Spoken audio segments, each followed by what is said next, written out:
আত্মসম্মান রক্ষার জন্য, নিজের গায়রত বাঁচানোর জন্য, নিজের গুনাহ থেকে হেফাজতের জন্য আপনি বিয়ে শাদীকে একবারে তামাশার পর্যায়ে নিয়ে গেছেন। ইসলাম কোনো ফাজলামির বিধান নয়। তো বাজার দেওয়ার কি আছে? এত বাজার দেওয়ার কি আছে? আপনার প্রয়োজন হয়েছে আপনি নিজে নিজে বিয়ে করে আপনার মতো করে আপনি থেকে দেন। এটাকে বাজার দিয়েছেন কি জন্য? চরিত্র রক্ষার জন্য বিয়ে করা কি ইসলামী আকীদার সাথে যায়? বর্তমান বাংলাদেশে দ্বিতীয় বিয়ে নিয়ে অনেক কথা হচ্ছে, দয়া করে এ বিষয়ে কিছু কথা বলবেন। প্রিয় ভাইয়েরা, প্রথম যে বিষয় হচ্ছে যে দ্বিতীয় বিয়ের ক্ষেত্রে আপনাকে একটা বিষয় সবসময় মনে রাখতে হবে, দ্বিতীয় নয়, দ্বিতীয়, তৃতীয়, চতুর্থ আল্লাহ রাব্বুল আলামিন পুরুষের জন্য যেটা বৈধ করেছেন, এক্ষেত্রে আপনাকে মনে রাখতে হবে যে এই বিয়ে যেটা আপনার আমার জন্য আমরা বলতেছি, এই বিয়ে সুন্নাত এবং এটা জায়েদা, এটা কোনো ওয়াজিব নয়, অথবা এটা কোনো আপনার জন্য উৎসাহব্যঞ্জক আমল নয়। এটা আপনার প্রাইম টাস্কে মনে রাখতে হবে। 2 নম্বর কথা, চরিত্র রক্ষার জন্য দ্বিতীয় বিয়ে, এই টার্ম, এই কথাটাই হচ্ছে ইসলামের সাথে একটা সাংঘর্ষিক কথা এবং ইসলামকে উপহাসের পাত্র বানানোর কথা। বলবেন কিভাবে? আল্লাহ রাব্বুল আলামিন রাসূলুল্লাহ সাল্লাল্লাহু আলাইহি ওয়াসাল্লামকে যে বিধান দিয়েছেন, বিয়ে করো, বিয়ে যদি করতে না পারো ধৈর্য ধরো, ধৈর্য ধরার ক্ষেত্রে আল্লাহ রাব্বুল আলামিন বিধান দিয়েছেন তুমি হচ্ছে তাহলে রোজা রাখো। তাহলে বিবাহ বহির্ভূত অবস্থাতেই কোনো ব্যক্তির চরিত্র হেফাজতের জন্য আল্লাহ রাব্বুল আলামিন এই বিধান দিয়েছেন। আর আপনার একজন স্ত্রী আছেন, থাকা অবস্থাতে আপনি আবার কি দুশ্চরিত্র হচ্ছেন যে যেই কারণে আপনাকে আবার বিয়ে করতে হচ্ছে? মানে আপনার এই চরিত্রের লেভেলটা কি? আপনার এই চরিত্রের লেভেলটা কি? আপনি এই মাত্রাটা দ্বারা কি বুঝাতে চাচ্ছেন? 3 নম্বর কথা যেটা, সেটা হচ্ছে আল্লাহ রাব্বুল আলামিন কোরআনুল কারীমের মধ্যে খুব সূক্ষ্ম টার্ম ব্যবহার করেছেন, খুব ভয়ঙ্কর কথা। আল্লাহ বলছেন ফানকিহু মা তাবা লাকুম মিনান নিসাই মাসনা ওয়া সুলাসা ওয়া রুবা ফাইন খিফতুম আল্লা তা'দিলু ফাওয়াহিদাতুম। আল্লাহ রাব্বুল আলামিন বলছেন ফাওয়াহিদা, আল্লাহ বলছেন তোমার জন্য বৈধতা দিলাম 2, 3, 4, কিন্তু আমি বললাম তুমি যদি আদালত কায়েম করতে না পারো তাহলে 1-এর উপরেই তোমার থাকতে হবে। তাহলে 3-এর জায়েজের পরে হুকুম 1-এর উপরে। মুহাদ্দিসিনে কেরাম, মুফাসসিরিনে কেরাম এটার ব্যাখ্যা করেছেন। তারা বলেছেন যে এই যে আদালত, এই যে ইনসাফ, এটা কিসের উপরে হবে? 3টা জিনিসের উপরে হবে। 1 নম্বর হচ্ছে ভরণ পোষণ, সময়, ভালোবাসার সমতা, ন্যায় বিচার। আপনি যদি এইগুলি ব্যালেন্স করতে না পারেন তাহলে আপনার জন্য এই বিয়ে করা হারাম হয়ে যাবে। এখন আমরা দেখতে পাই উন্মাদের মতো কথাবার্তা, 1 বিয়ে কম তাকওয়া, 2 বিয়ে ডবল তাকওয়া, 3 বিয়ে 3 তাকওয়া। কোথাতে পাইছেন এটা? ইসলামের বিধান নিয়ে কথা বলার সময় আপনাকে হুঁশ জ্ঞান করে কথা বলতে হবে। হ্যাঁ, ইসলামের দ্বিতীয় বিয়ে বৈধ, এইটা নিয়ে যদি কেউ কথা বলে তাহলে তার ঈমান চলে যাবে। আল্লাহ যা হালাল করেছেন আপনি হারাম করতে পারবেন না, কিন্তু আল্লাহ যেভাবে বলেছেন আপনাকে তার উপরে অবস্থান থাকতে হবে। আপনি এটাকে তামাশাও বানাতে পারবেন না, ফাজলামি বানাতে পারবেন না। ভালো করে মনে রাখেন একটা বিষয়, এই সমাজে জেনা হয়, ব্যভিচার হয়, অনাচার হয়, জুলুম হয়, হারাম রিলেশন হয়, কঠোর এর উপরে আমাদের বক্তব্য থাকতে হবে যে হারাম রিলেশন ইসলামে বৈধ নয়, ইসলামে জেনা ব্যভিচার হারাম। এক শ্রেণী দেখবেন এইটা নিয়ে কোনো কথা বলবে না, এইটা নিয়ে তাদের কোনো আপত্তি নাই, কিন্তু দ্বিতীয় বিয়েতেই তাদের কেবল গায়ে লাগে, ইসলামকে তাদের খুব বেশি এই জায়গায় অপছন্দ হয়। এরাও যেরকম ইসলামের বিধানের ব্যাপারে বাড়াবাড়ি করছে, আবার আল্লাহ যেটা জায়েজ রাখছেন ওইটাকে আপনি ওয়াজিব বানাইছেন, ওইটাকে আপনি একদম নবী রাসূলের আমল দিয়ে মানুষ সকলকে কর্তব্য এরকম উৎসাহ দিচ্ছেন। কারণ নাই, কিছু নাই, ইনসাফ নাই, আদালত নাই। প্রথম স্ত্রীর সাথে আপনার নিজেই ইনসাফ করতে পারেন, আরেকটা ঘরের মধ্যে নিয়ে আসতেছেন। এই তামাশার নাম ইসলাম নয়। আল্লাহ রাব্বুল আমিন আমাদেরকে বুঝার তৌফিক দান করুন। জায়েজকে জায়েজ পর্যন্ত রাখতে হবে, ইসলামের বিধান আপনাকে বুঝতে হবে। অনেকদিন আগে আমি একটা কথা বলেছিলাম, অনেকে এই কথা নিতে পারেন নাই। জেনা ব্যভিচার সমাজে ছড়ায় পড়ছে, বিভিন্ন ধরনের অন্যায় অনাচার। কি জন্য?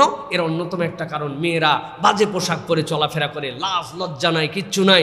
এই পোশাকের কারণে অনেক সময় ধর্ষণ হয়, তাই না? ঠিক ঠিক আজারা বলেন না, অনেক কথা এর সাথে আছে।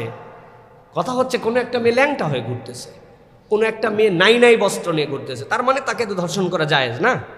তো আপনাকে আল্লাহ বলছেন তুমি তোমার আত্মার পরিচয় কোথায় দিলে? সে এটা করতেছে, এটা উস্কানি, এটা হারাম, এটা অন্যায়, এটা করতে পারে না, কিন্তু তার মানে কোনো বিবস্ত্র, অর্ধ উলঙ্গ, কোনো অসামাজিক মেয়ে দেখলে আপনাকে ধর্ষণ করতে হবে নাকি? আপনাকে আল্লাহ রাব্বুল আলামিন এটার থেকে বাঁচার জন্য নির্দেশনা দিয়েছেন। আগে আপনি হেফাজত করেন নিজেকে, আপনাকে হেফাজত করতে হবে। আপনার নিজে এইটা কারণ হতে পারে, কিন্তু এটা একমাত্র কারণ না। এটার কারণ দেখায় আপনি কি জায়েজ করে দিবেন নাকি সব কিছু? এখন আপনি বলতেছেন বাবা আপনার হচ্ছে নিজের আত্মসম্মান রক্ষার জন্য, নিজের গায়রত বাঁচানোর জন্য, নিজের গুনাহ থেকে হেফাজতের জন্য আপনি বিয়ে শাদীকে একবারে তামাশার পর্যায়ে নিয়ে গেছেন। ইসলাম কোনো ফাজলামির বিধান নয়, এমনভাবে উপস্থাপন করা যাবে না। এত বাজার দেওয়ার কি আছে?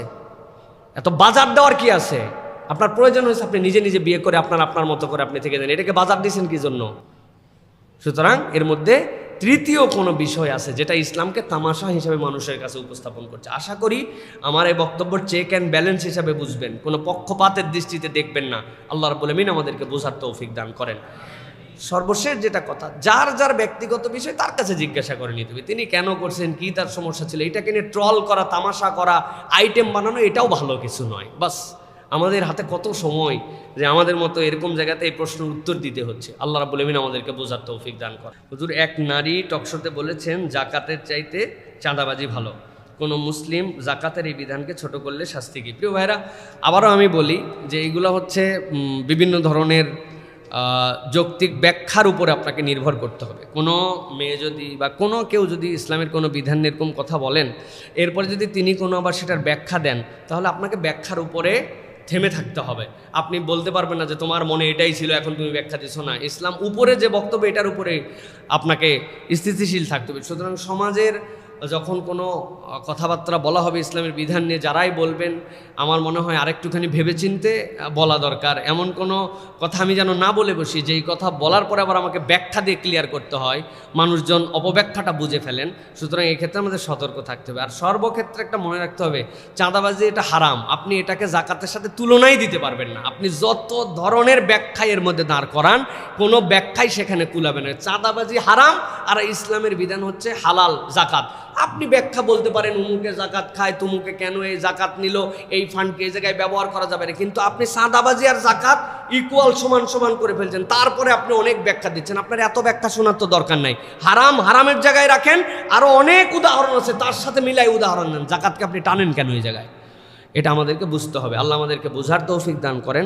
সমাজে ডিভাইড করতে পারলে বিরাট সুবিধা। সমাজ যেন ডিভাইড না হয়, সমাজ যেন একত্রিত হয়, এরকম একটা সমাজ আমরা গঠন করার জন্য চেষ্টা করি। আসসালামু আলাইকুম ওয়া রাহমাতুল্লাহি ওয়া বারাকাতুহু। হুজুর, স্টেডিয়ামে খেলা দেখা কি জায়েজ? লুডো খেলা জায়েজ কিনা?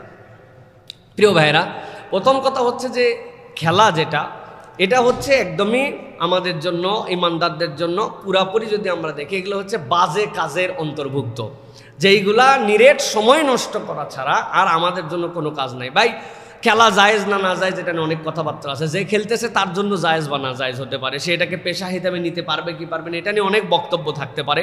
কিন্তু আপনার আমার ফায়দা কি? আপনার আমায় দেখার মধ্যে ফায়দা কি? এই দেখার মধ্যে কোনো ফায়দা নেই, বরং উল্টা আরও অনেক সময় নষ্ট হয়, উল্টা টাকা খরচ হয়, উল্টা যাওয়ার পরে আজারা মুখ দিয়ে গালি দেয়, এ হয়েছে আউট, এই বেটা মাঠের মধ্যে খেলতেছে, তার যে কি পেরেশানি, সে কি ইচ্ছা করে আউট হতে চায়, এদিক থেকে একজন গালি দিয়ে বলছে হয়াকার রয়াকার, তারপর আর বললাম না। আছে না নাই? হ্যাঁ, কয়াকার তয় আকার কোথাকার, ও বাবা, এই আউট হয়েছে, আপনি কি সুন্দর করে গালি দিয়ে ফেলছেন। সুতরাং এখানে যাবেন, যত বাজে কাজ ফাহিশা কাজ এইগুলো তারও বেশি বেশি। একটা টিভি থেকে দেখার দূরে, আরেকটা হচ্ছে ফিজিক্যাল ইনভলভমেন্টস, এই দুটার মধ্যে কিন্তু পার্থক্য আছে। সুতরাং এইগুলো থেকে দূরে থাকা আমাদের জন্য উত্তম, এইগুলো না যাওয়াই উত্তম। লুডো খেলা জায়েজ কিনা? লুডো যেটা আপনি খেলতেছেন, এটা যদি জুয়া দিয়ে খেলা হয়, জুয়ার খেলা হয়, তাহলে তো টোটালি হারাম।